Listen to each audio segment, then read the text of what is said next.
hot topic for content creators. This is where I pitch a hot topic to you guys, and then you guys turn around and create your own content on said topic. And if you tag me in that video or simply share the link with me to that video, then I may feature your video during a future live stream and respond to it. Or else you can always just go ahead and take your time, take some time, set it aside, sit down, really think about it, and put together a nice long comment, effectively like a blog post, if you will, and lay out your thoughts on the topic or whatever subject we're talking about on the matter in a comprehensive, cohesive way. And then what I will do is I will address that comment live on the air during a future broadcast, and we'll go through your comment point by point by point during the show. This week, we are going to revisit the hot topic, indie author folly. Indie author folly is where I want you guys to kind of leave your comments as far as the business practices, the public relations, and what was the other one? The business practices, the public relations, or the marketing strategies of indie authors that you find are cringe. You think they're cringe. You think they're questionable. Just the behaviors of which. Okay, so I don't want this to be an open invitation to start gossiping about other indie authors or anything like that, name dropping. Did you hear what so-and-so did, and so-and-so did this or that? No, I want this to very much be focused on the behaviors and things that the behaviors and the practices that you've observed within the scene, so we can discuss these ideas and use them as kind of like an opportunity to learn something. That's really what I want to get out of this. What do you think works? What do you think doesn't work? What's something that you've seen other people do that kind of rubbed you the wrong way, so you can kind of bring it into the forefront, so either A, people can kind of have some food for thought and maybe adjust their own behavior and say, yeah, that doesn't sound like it, it's something that I would want to do, or what have you. So this week, what I want to get into specifically is indie authors, okay? Because I've heard this around the scene. Indie authors getting involved in quote unquote readers' spaces, all right? So first we have to talk about, well, what are these reader spaces? So the reader spaces would be like people who do reviews. So critics or bloggers, if you will, or maybe even people who are just on BookTube. And this is readers. I've heard it from like readers, so like BookTube, and this has been a subject on BookTube, where it's like talking about indie authors kind of invading reader spaces. So like if a critic or a book reviewer leaves a negative review and they post it online, they post it on Goodreads, and then they start getting flack, maybe not necessarily from the author directly, but perhaps from the author's fan base, because the author might have talked about the negative review and kind of put that critic on blast, and then that kind of got their fan base in an uproar, and then their fans go out and just start verbally attacking the critic or something like that. And I just want to say that right up front, and I feel like it kind of goes without saying, but it's just one of those things that I want to make people aware of, that this stuff does happen. And it kind of goes without saying that it's cringe, and it's not something that you want to do. But I don't want to take it a step further, and I'm not here on my soapbox trying to take a moral high ground and say, do better, guys, do better. I want it to be a little bit more than that. And the reason why I say it's not something that is in the author's best interest, who cares if you get a negative review, right? Because for one, I'm the type of person that's like, the only bad news is no news at all. That's the only bad news, especially if you're indie.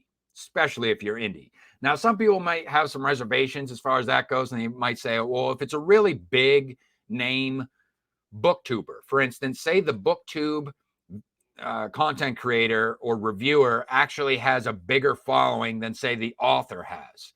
Are they punching down at that point?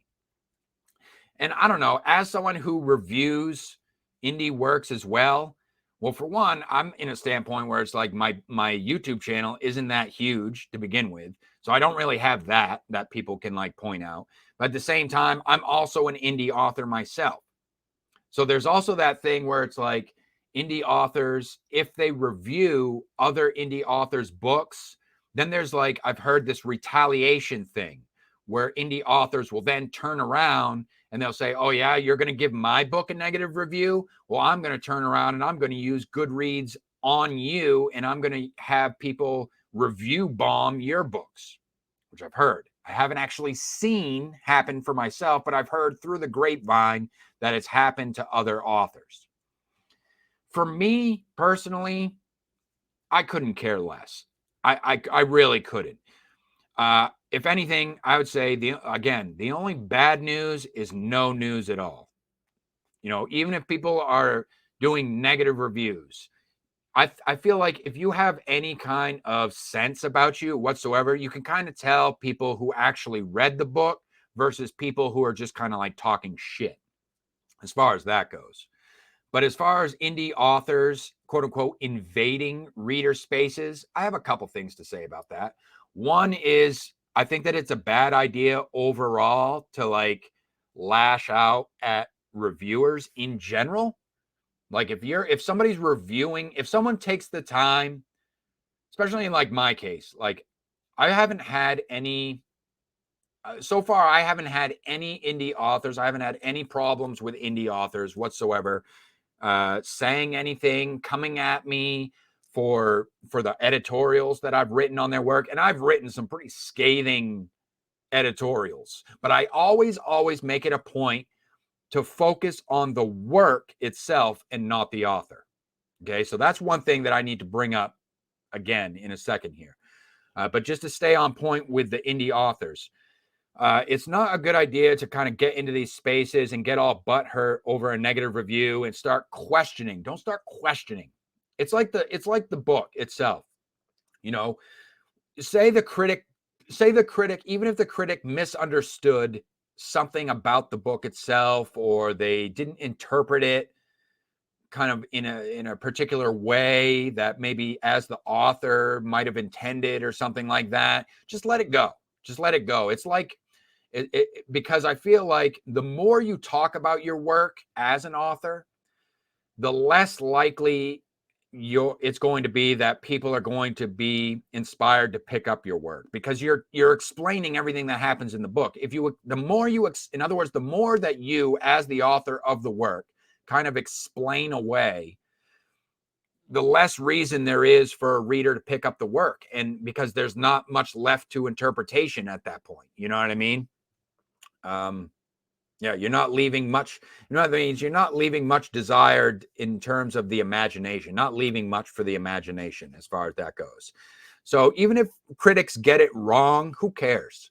If someone picked up your book, someone took the time to read your book, and someone took the time to write a review, or took it a step further and wrote an actual editorial or a blog post on your work.